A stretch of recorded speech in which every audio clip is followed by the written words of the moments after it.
Chapter 36. In the 14th year of King Hezekiah's reign, Sennacherib, king of Assyria, attacked all the fortified cities of Judah and captured them. Then the king of Assyria sent his field commander with a large army from Lachish to King Hezekiah at Jerusalem. When the commander stopped at the aqueduct of the upper pool, on the road to the washerman's field, Eliakim, son of Hilkiah, the palace administrator, Shebna the secretary, and Joah, son of Asaph the recorder, went out to him. The field commander said to them, "Tell Hezekiah, this is what the great king, the king of Assyria, says. On what are you basing this confidence of yours?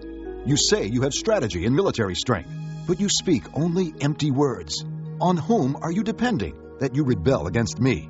Look now, you are depending on Egypt, that splintered reed of a staff, which pierces a man's hand and wounds him if he leans on it. Such is Pharaoh, king of Egypt, to all who depend on him. And if you say to me, we are depending on the Lord our God, isn't he the one whose high places and altars Hezekiah removed, saying to Judah and Jerusalem, you must worship before this altar? Come now, make a bargain with my master, the king of Assyria.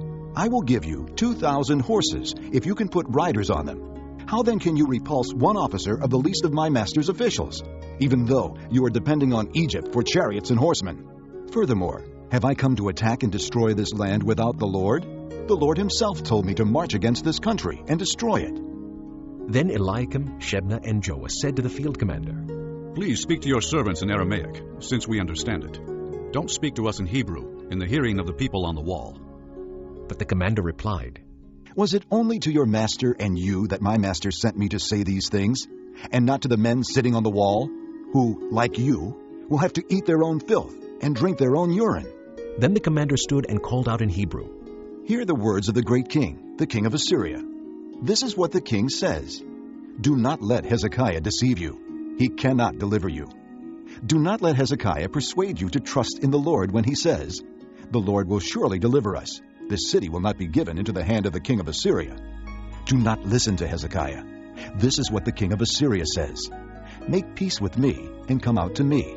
Then every one of you will eat from his own vine and fig tree and drink water from his own cistern until I come and take you to a land like your own, a land of grain and new wine, a land of bread and vineyards. Do not let Hezekiah mislead you when he says, the Lord will deliver us. Has the God of any nation ever delivered his land from the hand of the king of Assyria? Where are the gods of Hamath and Arpad? Where are the gods of Sepharvaim? Have they rescued Samaria from my hand? Who of all the gods of these countries has been able to save his land from me? How then can the Lord deliver Jerusalem from my hand?" But the people remained silent and said nothing in reply, because the king had commanded, "Do not answer him." Then Eliakim, son of Hilkiah, the palace administrator, Shebna, the secretary, and Joah, son of Asaph, the recorder, went to Hezekiah with their clothes torn, and told him what the field commander had said.